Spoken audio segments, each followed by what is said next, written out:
Newfoundland, and in particular, the incredible workers we have behind us today. Thank you for your hard work. Thank you for being here. Thank you for literally building and powering our country. You will have, in these incredible Conservative candidates, a team that will put our country first. We have Clifford Small from Central Nova, who is a former fisherman in our shadow Ministry of Fisheries. I'm very proud to have a Newfoundlander in that role. He's going to expand the seal hunt.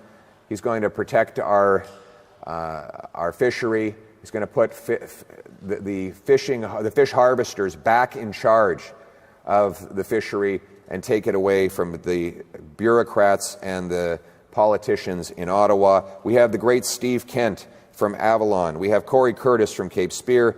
David Brazel, of course, a great businessman and former interim leader of the Progressive Conservative Party of Newfoundland and Labrador. We have Jonathan Rowe, Terra Nova, and the Peninsulas, and they all understand what Canadians get, is that this country should be the richest in the world. But after the lost Liberal decade, we've had the poorest growth in all of the G7. The American economy has grown 14 times faster per capita than the Canadian economy has in the same decade.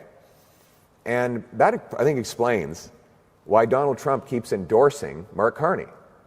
He keeps giving Carney support. He said he wants to keep Carney in power after the election. And it's pretty easy to understand why.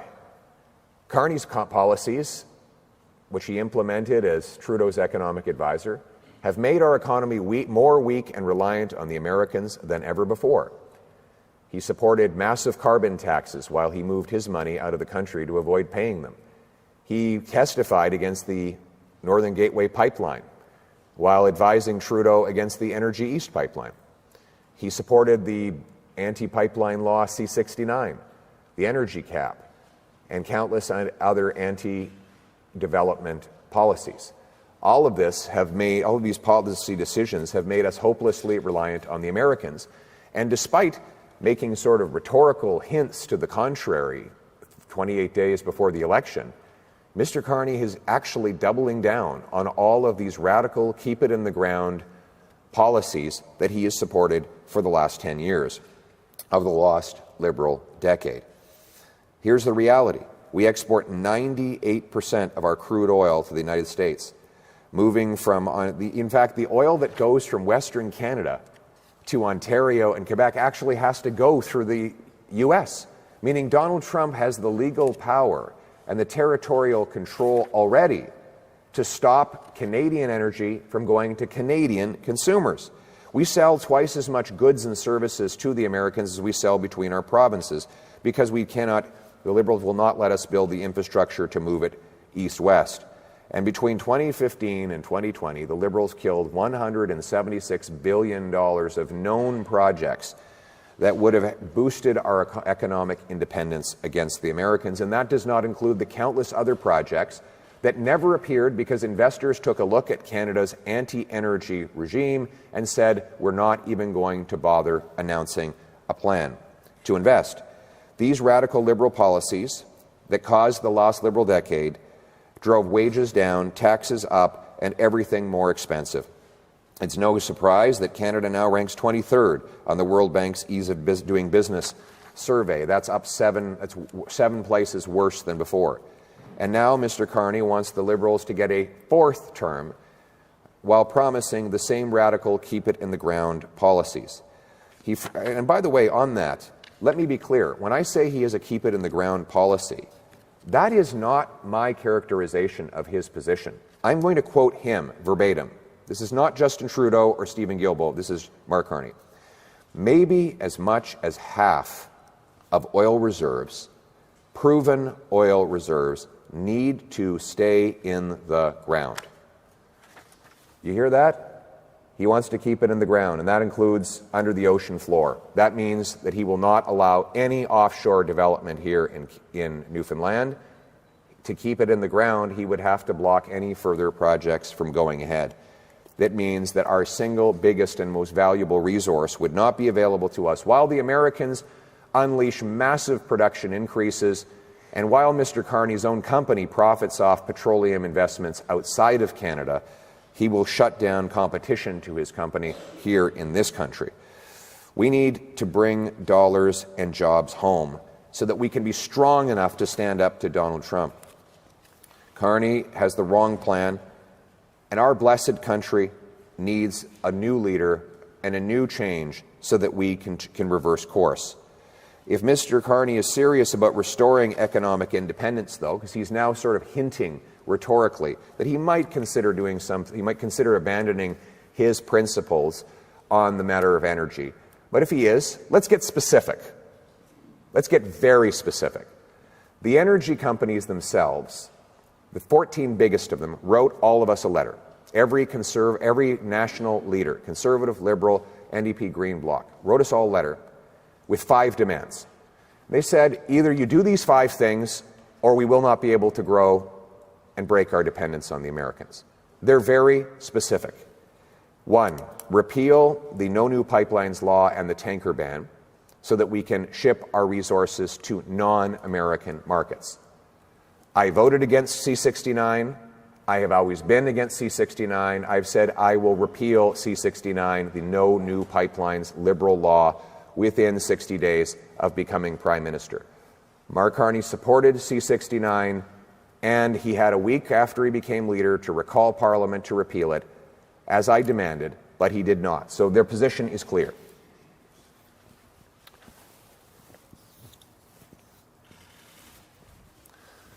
Second, it now takes, after the lost Liberal decade, it now takes 17 years to get a mine approved, while other countries do it in mere months.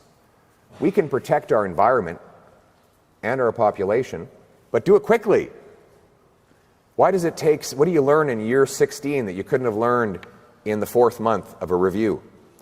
That's why I have announced I am committed to the Build Canada demand to reduce wait times for permits to 6 months. Mr. Carney continues to support the reckless bureaucratic regime that takes many years and even decades. So again, on that front, the decision is very clear.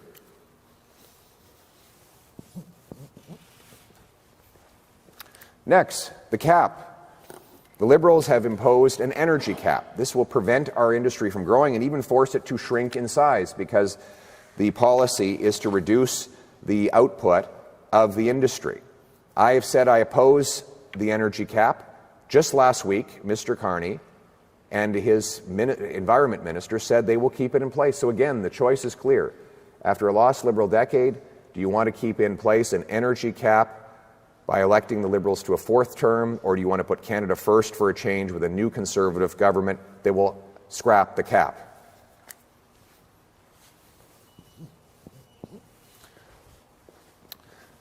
And then we have the carbon tax, the famous carbon tax.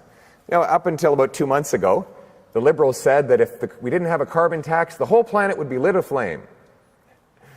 They said that you needed to pay more as a single mom to drive your kids to school, while Mark Carney flies around on private jets burning fuel like it's going out of style. And now, after having this tax in place for 7 years, and keeping the carbon tax law on the books as we speak, what they now say is that they're going to hide the tax from the pump for 28 days leading up to the election, in the hopes that people will forgive and forget, re-elect them, after which they will use the carbon tax law to reinstate the full tax at a higher rate with no rebate whatsoever. Canadians are not stupid. They won't be fooled. Furthermore, Mr. Carney says he wants a bigger industrial carbon tax on steel, aluminum, potash, natural gas, cement, concrete, and other heavy industries, all of which are necessary. This roof would fall in without those basic materials. If you tax the industrial backbone of the country, you tax every single person who lives in a modern economy. That tax increase will drive jobs away. This is another area where Trump and Carney agree. They both want to tax Canadian industry. Carney with a carbon tax, Trump with a tariff. I want neither, and that's why the choice in this election is whether you elect the Liberals to a 4th Liberal term after the lost Liberal decade, who will bring in a bigger industrial carbon tax, or whether you want to put Canada first for a change with a new Conservative government that will axe the tax for everyone, for everything, for good, for real, for a change. And then you've got Indigenous loan guarantees. Our First Nations friends want to build prosperity for their people. They want schools and hospitals. They want clean drinking water. And they want the ability to fund it with own source revenue by having investments in resource projects that will send their economies into liftoff. I want Indigenous people to be the richest people in the world. But that means allowing them the loan guarantees to get their investments into these projects from the start. Now the Liberals want to control the loan guarantees through bureaucracy. We want to give control to First Nations so that they can make these investments and we can get quicker to yes. We will also allow First Nations governments to collect a share of federal income tax, corporate income tax, from the companies that harvest resources on their land. The Liberals will do no such thing. So again, the choice is, after the lost Liberal decade, do we want to elect them to a fourth term where they block resources for First Nations, or whether we want to put Canada first for a change with a new Conservative government that will unlock the power of First Nations workers and investment in our resource sector. So again, here we have it. Let me just stand over here so everyone can see this. Here we have it, folks. These are all the demands. These are all the demands that our energy sector has made. These are not my demands. These demands come from the 14 biggest energy companies in Canada. They're the ones that put a letter together, and they said very clearly and very simply, it's not a matter of debate. Either you do these 5 things, or we will stay dependent on the Americans. There is no way to build pipelines, LNG plants, to harvest our resources unless we do these 5 things. Mr. Carney, he has made some vague mutterings about how he might be inclined to change his position that he took over the last decade. But it's time for him to get specific. Will he reverse himself on the Liberal no new pipelines law and tanker ban, the Liberal delays on project approvals, the Liberal cap on our energy, the Liberal industrial carbon tax, the Liberal patronizing approach to our First Nations? I ask you to pose that question to him directly. And if his answer is anything but yes, then if he's not willing to say that he's abandoning all of his principles and his policies, then you can be very sure that under a 4th Liberal term, our energy sector will continue to be crushed and the Americans will continue to win our money, our jobs, our energy at huge discounts. It is no wonder that Donald Trump is so determined to see Mark Carney stay in power. Mark Carney is a weak, out-of-touch leader who never puts Canada first. He had 3 passports up until not long ago. He moved his headquarters out of Canada to New York City. While supporting carbon taxes here, he invested in American coal. While opposing pipelines here, he profited off of foreign pipelines. He continues to have those foreign conflicts, which will prevent him from doing what's right for Canada. Just yesterday, we saw those conflicts play out when he refused to remove Paul Chang, a Liberal candidate who had said that a Canadian Conservative candidate should be turned over on a bounty to the Chinese government that wants to imprison or possibly even kill him because he is a political dissident. Mr. Carney said that Mr. Chang could stay on as a candidate.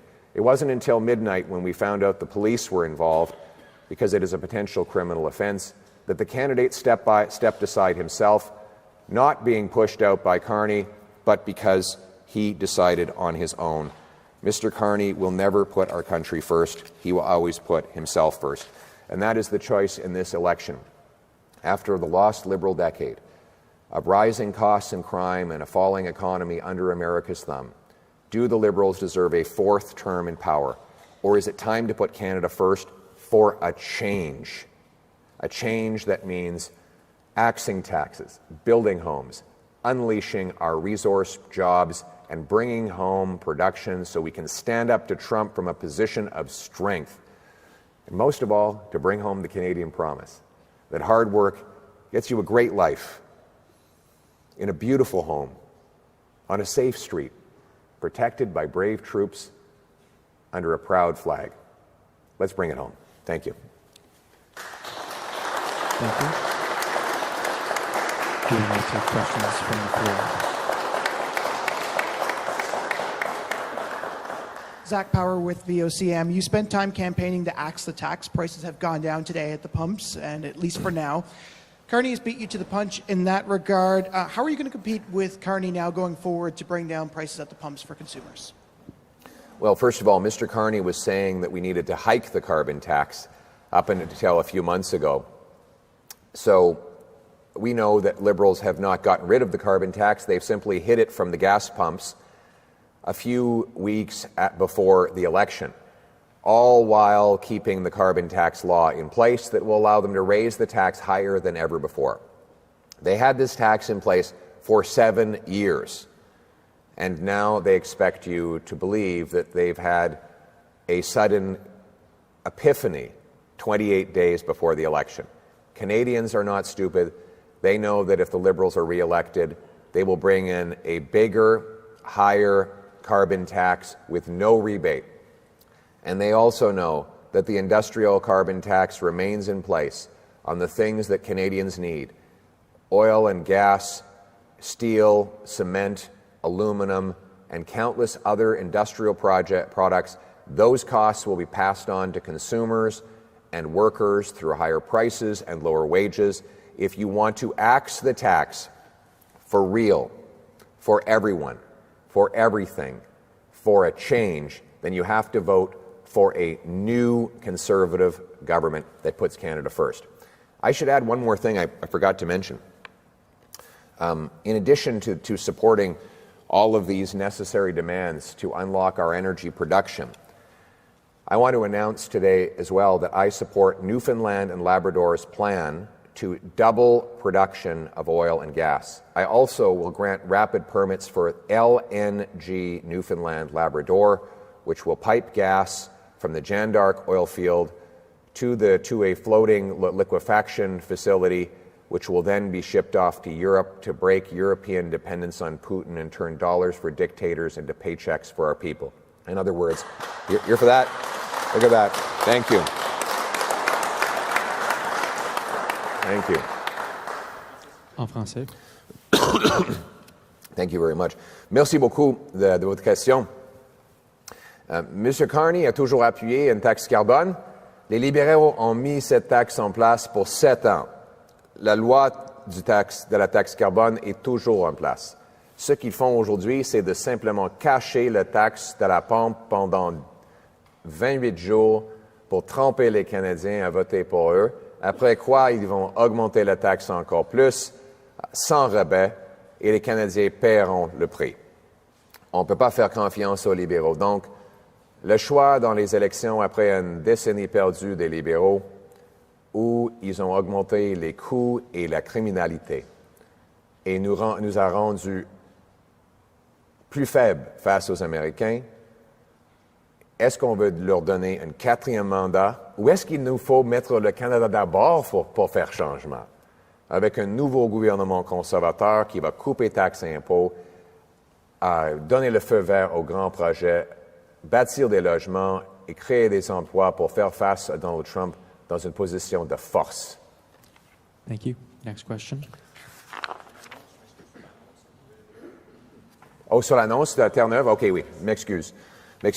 Oui, j'annonce aujourd'hui qu'un gouvernement conservateur va mettre le Canada d'abord pour approuver le plan de Terre-Neuve et Labrador de doubler sa production de pétrole et de bâtir GNL, Terre-Neuve et Labrador, un projet qui va acheminer le gaz naturel aux côtes pour liquéfaction et exportation en Europe. Ça nous permettrait d'aider les Européens de briser leur dépendance sur Poutine et notre dépendance sur les Américaines, tout en créant des emplois au Canada, surtout à Terre-Neuve. C'est ça, mettre le Canada d'abord pour faire changement. Thank you. Next question. Hi, Ben Clary, NTV News. When it comes to Marine Atlantic fees, our provincial government has called for those fees to be lifted if provincial trade barriers are opened. Would you eliminate those fees? I'm definitely open to it. We're looking at that question right now. Newfoundlanders and Labradorians have the right to get across our country just like everyone else. And after the lost Liberal decade, with crime and costs up and our economy down under America's thumb, the Liberals don't deserve a fourth term of hitting Newfoundlanders with higher fees and more expenses. So it's something that I'm willing to look at. I know that Cliff has been on my case about this for a long time. He's on my case about a lot of things. He's a very persistent guy. But I will add that there's a lot of other savings we're going to provide Newfoundlanders and Labradorians. Our Canada First plan will cut income tax by 15% for the average worker. So hard work once again pays off and people bring home more of each dollar they earn. We're going to take the GST off new homes to save you up to $65,000 on a home purchase and $3,000 a year on mortgage payments. We're going to obviously get rid of the entire carbon tax. And finally, I announced the other day that there will be zero capital gains tax on anything reinvested in Canada. I call it the Canada First Reinvestment Tax Cut. You sell an asset, you reinvest it in Canada, you get a full capital gains tax deferral. You can roll it over, grow it, hire more people, build more factories, increase the number of jobs. One day down the road, when you decide to cash out for good and go off into the sunset, you'll end up paying the tax. But in the meantime, you can keep compounding the jobs, the construction, and the economic power. This is going to be like jet fuel, no, rocket fuel, to launch our economy above the Americans and make us truly an economic fortress. Thank you. En français. And by the way, the choice in this is, after the lost Liberal decade, you want a fourth term of rising crime and costs and a falling economy under America's thumb, or is it time to put Canada first with a new Conservative government that will axe taxes, build homes, unleash our resources, and stand up to Trump from a position of economic strength? En français, c'est quelque chose qu'on va considérer. Mr. Small en parlait beaucoup avec moi. Les gens de Terre-Neuve et Labrador ont le droit de se déplacer à travers le Canada sans des frais exorbitants. Et après les décennies perdues des libéraux, les gens ici, comme ailleurs au Canada, en paient trop. Donc le choix, c'est est-ce qu'on va permettre les libéraux d'avoir un quatrième mandat après qu'ils ont causé la décennie perdue des libéraux, ou est-ce qu'il nous faut mettre le Canada d'abord avec un vrai changement pour, par exemple, enlever la taxe, le TPS sur les nouvelles maisons, couper les impôts de 15%, et aussi enlever les taxes sur le gain au capital pour ceux qui réinvestissent leur argent afin de renforcer notre économie et faire face à Donald Trump avec une position de force. Thank you. Next question. Good morning, Alex Bill from All Newfoundland Labrador. There's a bit of angst in the fishery here right now. Yes. Many fishermen have expressed concern about Ottawa's proposed marine protected areas. Some of them and the provincial government have called for joint management like we have with the offshore oil sector. And the crab fishery depends on trade with the U.S. more than any other part of our economy. Mm-hmm. So I'm going for a 3-for-1 here, but what would you do about those issues in the fishery? Well, I'm not going to, the radical liberal ideology has been to attack our fishery and shut down our fishing communities.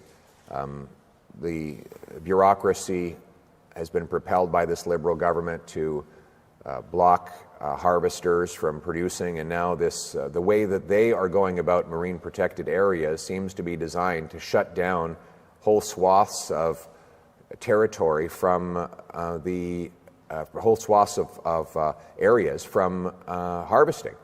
And this could be devastating for the sector. So after the lost Liberal decade of attacking our resource sectors, the question is whether they deserve a fourth Liberal term or whether it's time to put Canada first for a change with a new Conservative government that will protect the right of fish harvesters to bring home a good catch. I will not allow marine protected areas to be used to shut down fisheries. We should be using science to determine what the catch should be allowed and where it should be allowed. Science and not a radical, environmentally extremist ideology of the Liberal Party. This is the same Liberal Party of Stephen Guilbeault and Mayor Gregor from Vancouver, who don't believe in any form of resource extraction. And if they are elected a fourth time, they will destroy our fishery. Do you have anything you want to add on that, Cliff? We have our shadow minister here. Did I cover it all? Come on up. This is Cliff. Well, the 30 by 30 marine protected area agenda is driven by the United Nations, and the radical Liberals have signed on to it. And it's a numbers game. It's not a results-oriented program. But we're going to bring our fishing industry to the table, and that includes harvesters, processors, and those who depend on the spin-offs of the bounty of the sea to make sure we increase opportunity in the fishery, to take as much fish as we can while conserving our ecosystem. That's the choice that's on the table right now for our fish harvesters. A decimated fishing industry with continued oppression, or a common-sense conservative plan to increase opportunity and to bring home more landings and support our communities that depend on the spin-offs. Thanks, Pierre. Well said. Yeah. En français. And it's great to have a fisherman from Newfoundland and Labrador in this position fighting for these jobs. So the sector, the unions, the workers, everybody knows where I stand and where he stands. And we are the only hope to put Canada first to bring home the catch. Thank you. En français. Merci beaucoup.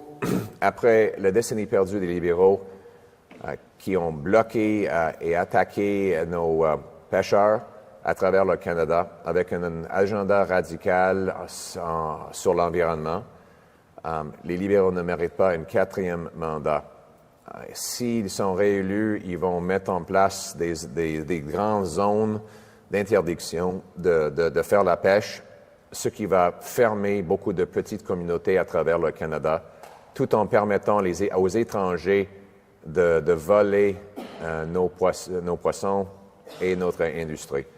On va pas jamais, les conservateurs vont mettre le Canada d'abord. On ne va pas permettre à ces zones d'interdiction d'aller de l'avant.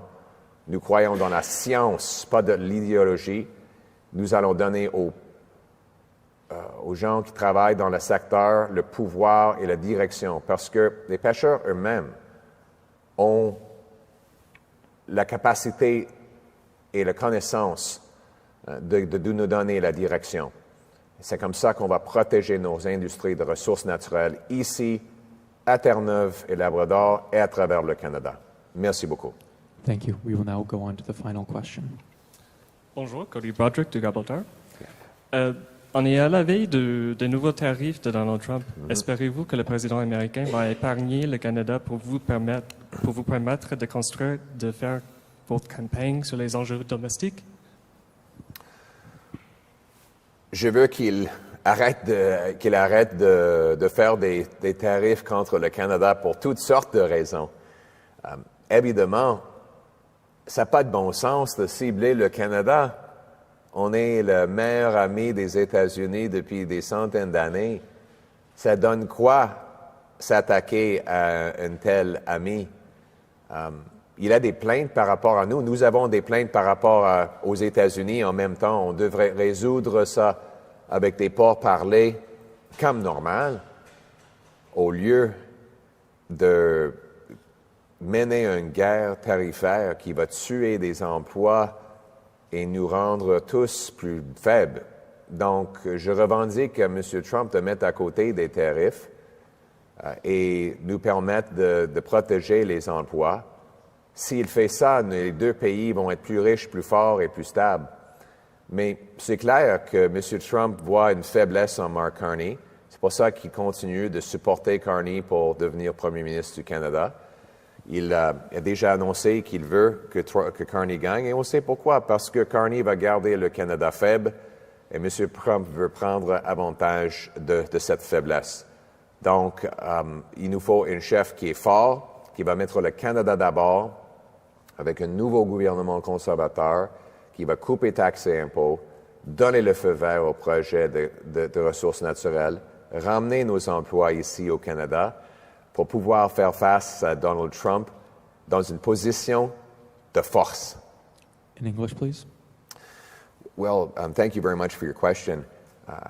The question was, would I like Donald Trump to stop tariffing Canada? Yes, absolutely. I'd love nothing more than to see the end to this tariff chaos, which is hurting businesses and workers on both sides of the border. He says he has his grievances with us. Well, we have our grievances with them.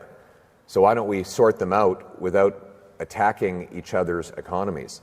As long as he does tariff us, we have to counter tariff in order to deter economic aggression and keep our industries alive.